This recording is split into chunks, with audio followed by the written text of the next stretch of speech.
Hello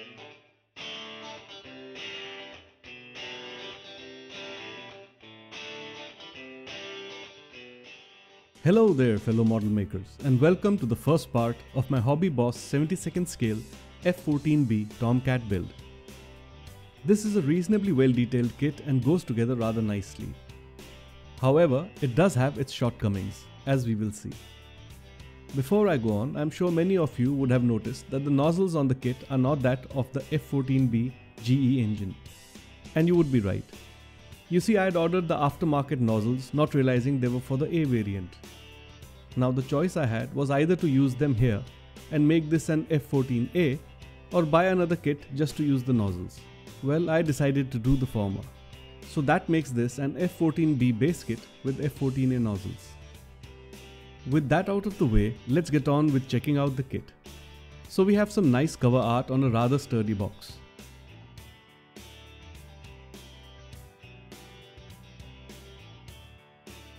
The length of the kit is about 265mm. The width is 155.5mm with wings drawn back and about 271mm with wings extended.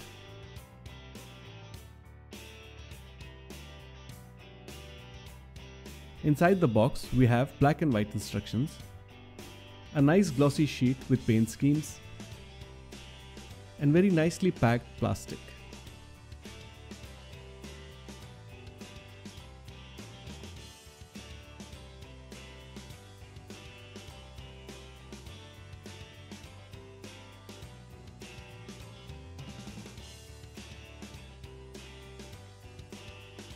And here are the fuselage halves. The clear plastic is also very carefully packed, something one likes to see. Decal sheets. I also bought this photo etch from Dream Model to enhance the detailing on the kit.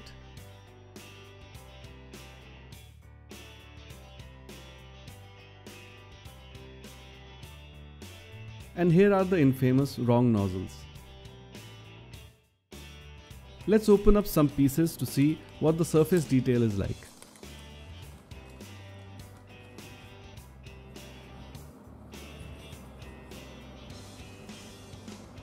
Well, really nice and crisp details for this scale. Very nicely done.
The more fragile parts like the landing gear have been given some extra protection.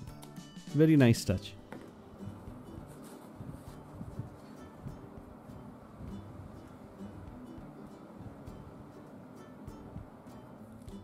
There are plenty of very nicely molded missiles.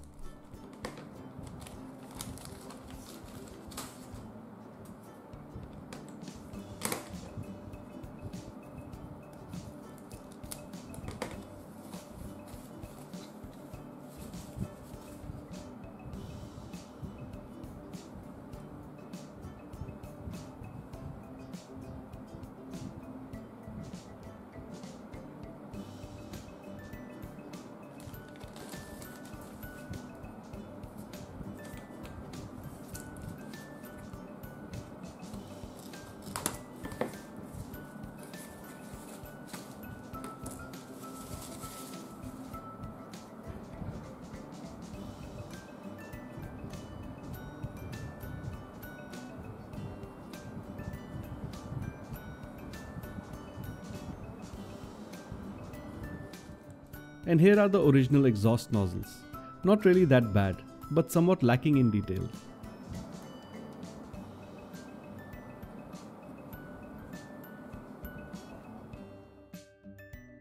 I think the clear parts are the weak link in this kit. Firstly, there is this mold line running straight down the middle of the canopy, which is shockingly common for modern canopies. Secondly, the plastic itself is very fragile and brittle, and there is always a chance that you may crack it while cleaning up the mold line.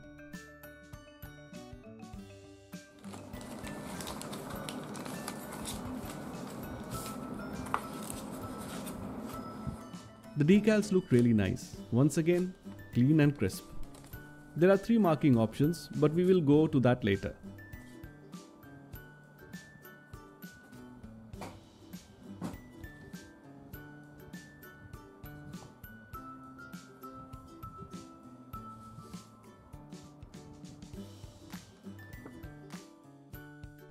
And another decal sheet for the stencils.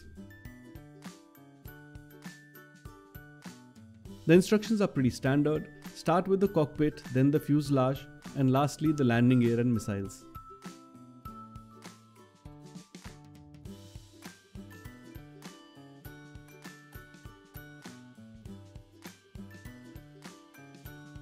And here are the marking scheme options. The first one is, I believe, the puking dogs from Squadron 143. The second option is the one from USS Saratoga, Squadron 74. This is the one I decided to make. And lastly, we have the rather familiar Jolly Roger scheme.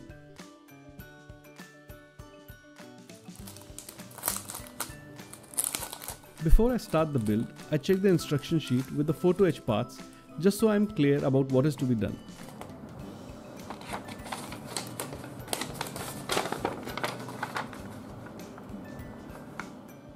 First step, cut and clean up the parts for the ejection seat.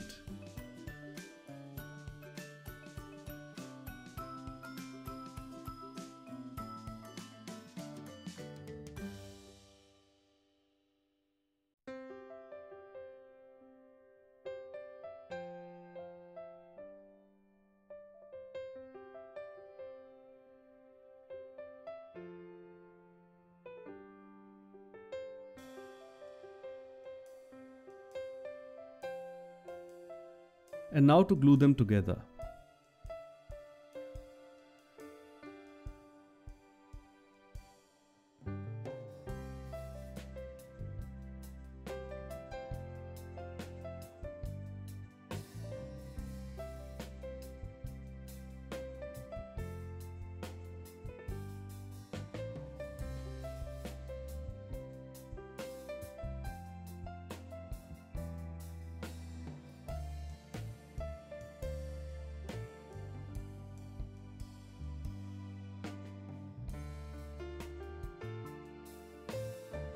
I now remove some of the detailings on the seats to make way for the photo etch parts.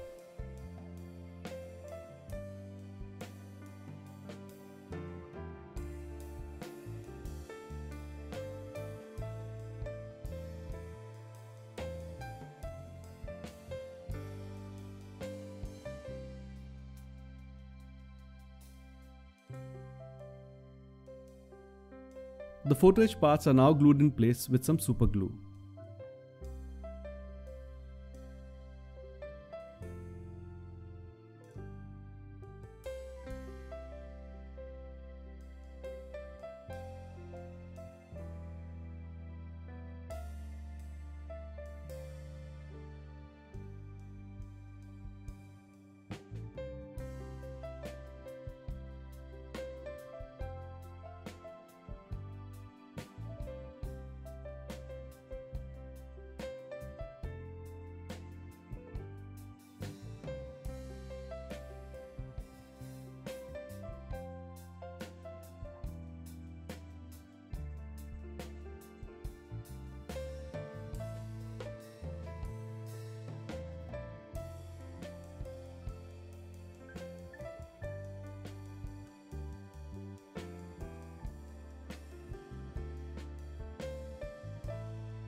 With all the parts in place, the seats are given a coat of black primer.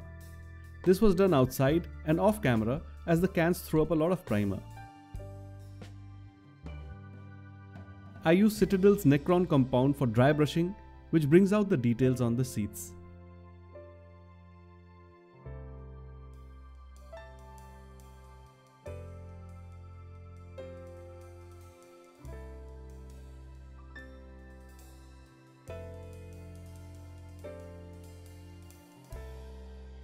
More than the instructions, which were rather vague, I relied upon photographs on the internet to decide how to paint the seats.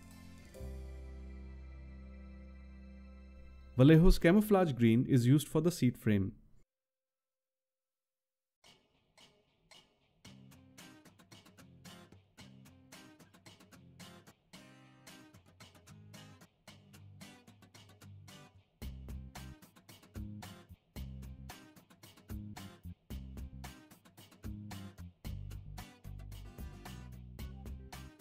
I mixed some sea grey and interior chrome green for the seat cushions.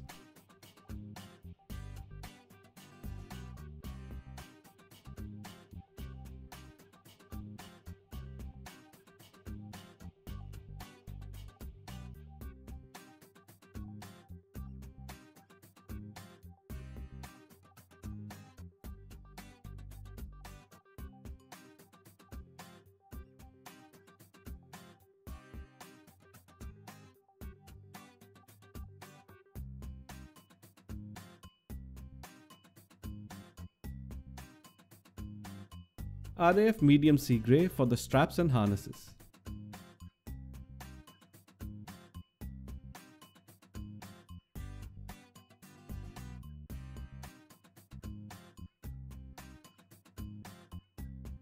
More details are picked out with yellow and red.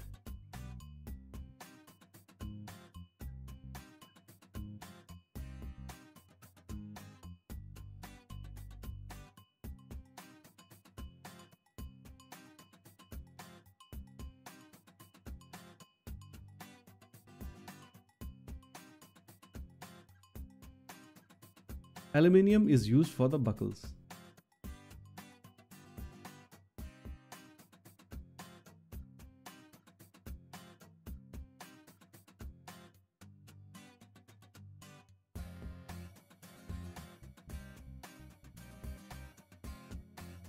Lastly, the kit has a couple of decals for the seats, which I fix in place.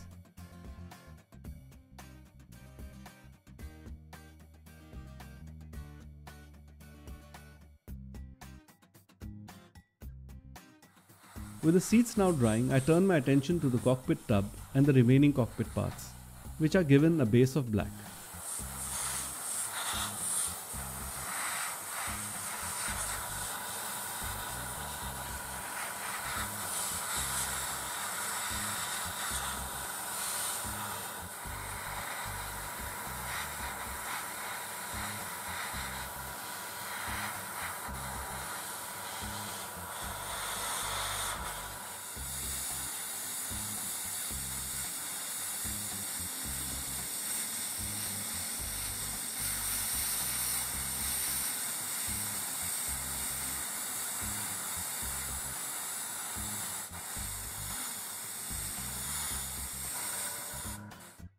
Next, a coat of neutral grey.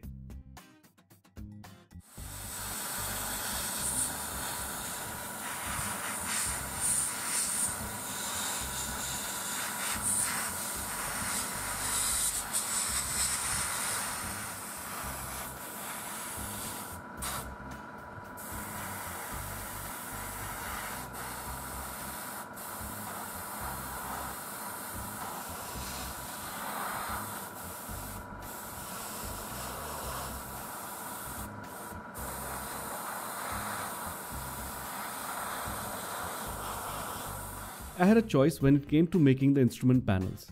I could use this plastic film which came with the photo etch set or use the decals that came with the kit. I decided to use the decals because they are thinner and also more colorful.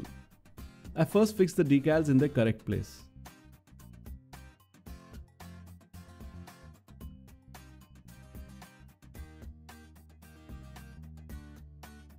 While the decals were drying, I used the time to make a grey wash with oils.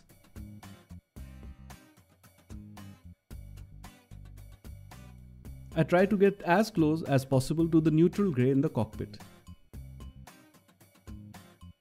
Close enough.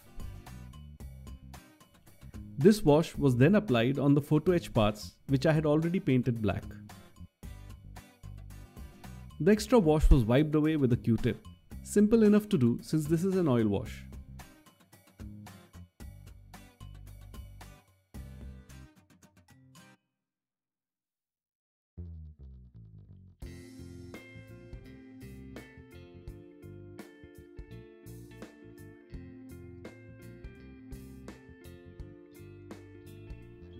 The wash really brings out the details.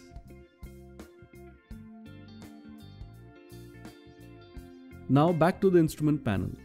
I have already painted the photo etch parts with black, and these were now cut and glued in place using Tamiya's X22 clay.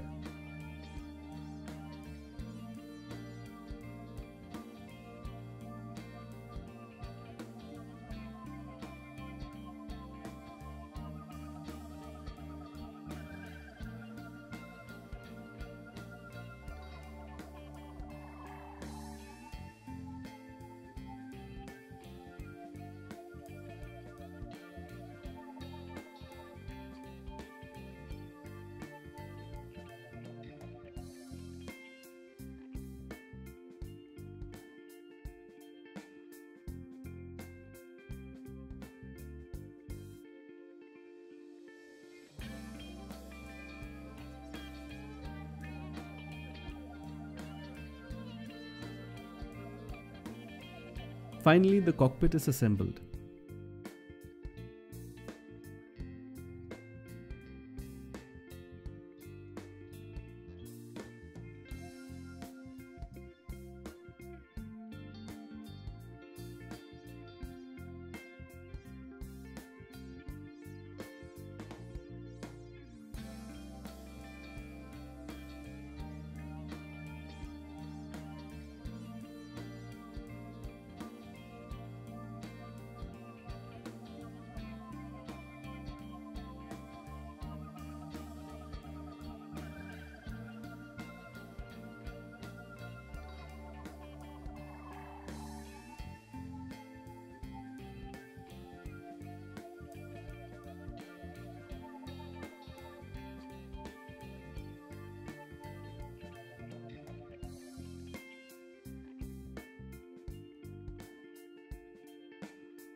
I do not glue the ejection seats in place just yet. That will happen when I am done with the entire kit. However, I do place them in the tub to get a good idea of what the cockpit looks like and to admire my handiwork.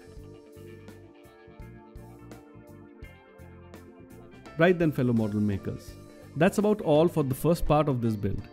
I hope you enjoyed it. If you did, please do leave a like and subscribe to the channel if you haven't already.